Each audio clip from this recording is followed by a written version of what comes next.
Hello and thanks for stopping by. This is Siren for the PS2 and I'm playing this one on a PlayStation 2 console. Siren was published by Sony Computer Entertainment back in 2003. I've had my disc since back at the release time actually, and I never really sat down to play it until right about now. I was in the habit of scooping up all survival horror games for a while. This one just took me forever to get to. There was also a Siren 2 and a Siren 3, and I believe they were ported to the PlayStation Store. This footage is off of a straight PS2. There was also a movie and a manga series apparently, although some of the research that I went through suggests it might not be a direct translation of this game. I think there's a reasonable connection to be made here between this game and Silent Hill. First, it was from the same director of Silent Hill 1, and past this, the main similarity is certainly the fact that there is a nightmare world, and you're basically on the verge of it. You're running around this village of Hanuta, where there's a barrier between the real world and the nightmare world, and the barrier's collapsing. You're going to run into possessed people, a bunch of cult stuff, creepy sounds, and pretty much an overall gritty, dark, grim-looking world. They also make the camera in this one appear to be through old film at different times, or maybe degraded videotape, depending on what you're looking at, I guess. Just another way to make this game feel gritty. It's certainly a dark game, and I even cranked the brightness up a little on the recording. I think the style certainly produces a particular ambiance. Now overall, it's a slightly confusing game that is not exactly jumping up to tell you exactly what it is that's going on, and exactly what it is you need to do to progress. It varies, but overall, this game sort of obfuscates some of the stuff you're supposed to do. Basically, there was some sort of a siren call, and this sea of red water has surrounded a village. It also transformed the villagers into these possessed sort of demon monsters. In this game, you'll have 10 characters that are trying to survive over a 3-day period and escape the village. You're going to play all these individual missions as you go along, or you can look at them as episodes, I guess.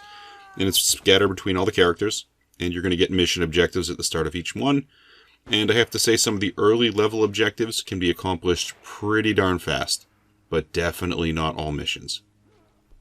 The first level, or mission, is you just trying to escape from a possessed policeman.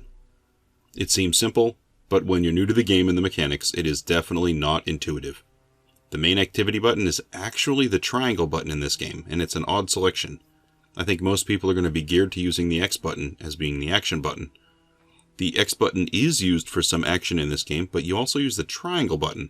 That opens up this list of options at different spots that you need to use to do different functions. Overall, some of these missions can be pretty easy if you know what to do. The first level certainly is. You're running through the woods, you fall down a slope. This police officer starts shooting at you. Turn your flashlight on or off as you need it. Probably off so the cop doesn't see you. The first time you play, if you don't know what you're supposed to do, you can run all over this little area looking for some sort of direction. Or, when you know exactly what to do, you're going to run over, open the door to the building, you're going to get the key, you're going to run outside, you're going to turn on the flashlight, unlock the car door, get in, start, and leave. Then you run over the cop, and the mission is over. It's certainly easy if you know what to do. You can do it in under 30 seconds. But the truth is, if you don't know what to do, you're going to waffle around and waste a lot of time while the officer starts shooting at you. You're probably going to get killed a bunch. So this 30-second potential run-through for this level can take minutes upon minutes if you just don't know what you're doing. Most of the missions, they're usually, well, at least the early missions, are relatively simple to start. Objectives are going to be pretty simple. Escape to such and such a road. That's it. The thing is, you might not be able to get to that road directly because there's going to be stuff in the way. The next level, in this game, you're going to actually use the main mechanic of the game for the first time. This is this psychic power that you have, and you can use it. It's called Sightjack. This power lets you see through the eyes of another person in the area. Basically, you hold L2 and use the left analog stick to scan the area and try to tune in a signal.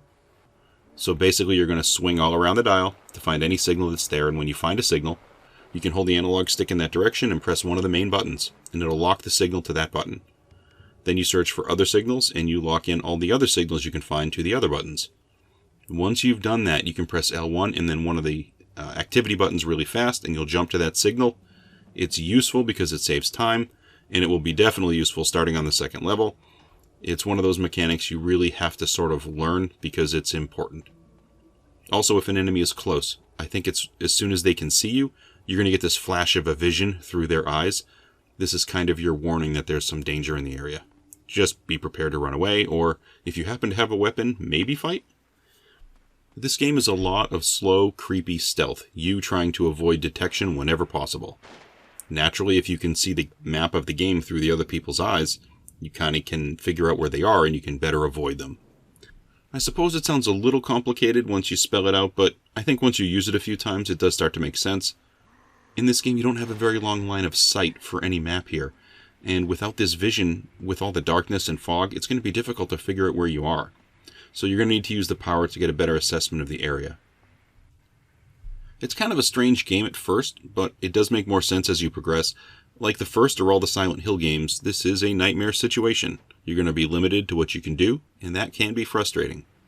You also don't know what it is you can do sometimes in a map. You don't know what that option list is, unless you press the triangle button at certain spots and look to see what you can do. I think this one you don't so much feel like you're surviving a situation with a character maybe, as much as you might just feel confined and like you're trying to figure out some sort of a timing puzzle. There's a lot of waiting and looking and waiting some more while you're trying to avoid these possessed villagers. I don't know, does that make that qualify it as a stealth game? I guess so, but it's certainly not a stealth game where you have much of an offense. It definitely doesn't feel like the more modern stealth games where you can fight from the shadows, that's for sure. When you do start to get characters with weapons, they generally handle like you would expect survival horror games to handle weapons 20 years ago. They're going to be slow, they're going to be difficult. Pipes are going to be odd, they're just going to be laggy, really. It's nice to get a character with a gun, of course, but probably the time you get that gun, the enemies have guns as well, so I guess it puts you in a better situation, just not a great one. And of course, not every character that you play in this game is going to end up with a gun or even a basic weapon for that matter. The AI can be frustrating in this one. I found myself unable to run past my companion a few times, and it did get me killed. That's kind of a bummer, but on the plus side, you get to run over at least one person with a car. There's certainly a variation at this game as to how you can beat the levels. There are things that you can find for secondary objectives, and after looking at some other videos online, I'm seeing people get through these levels very differently than how I do. Picking up other items or just accessing different areas. I guess I wasn't expecting this type of variety to be there, and I do wonder how it's going to affect the story later on. Sometimes you get a character with a flashlight, but definitely not all characters. Not everyone has one, but when you do, it's pretty much a game of, well, flashlight on, flashlight off. You're going to be going back and forth trying to stay hidden.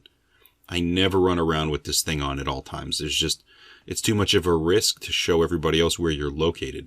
Especially when you don't have a good offense, that's a bad idea. It's a relatively slow game, I think, and at least the first time you go through any mission, you're really just exploring the terrain. I mean, you're running around a map trying to figure out what's the basic outline, where are the enemies, where do you need to go. The psychic power seeing through people's eyes is great, but it's not useful if you don't understand how the maps are laid out, and where the enemies are looking exactly. Once you can sort of match these things together, it gets better. You do have a map screen. If you press the select button, you can sort of see things as an overview, but can't say I'm that great with that particular area just yet. There are tons of cutscenes between every mission, and they use this particularly gritty, film-like style. In this game, they also appear to have built their character models, and then they drape facial images over the models. It seems to me that's how they do it anyway. It gives you this really creepy effect. There's this weird stage screen between the missions. It's called the Link Navigator. It shows you the path of what occurred and what characters did what when. I guess it helps you understand the time in relation to all the different stories that are unfolding with the different characters, but I do find it a little confusing.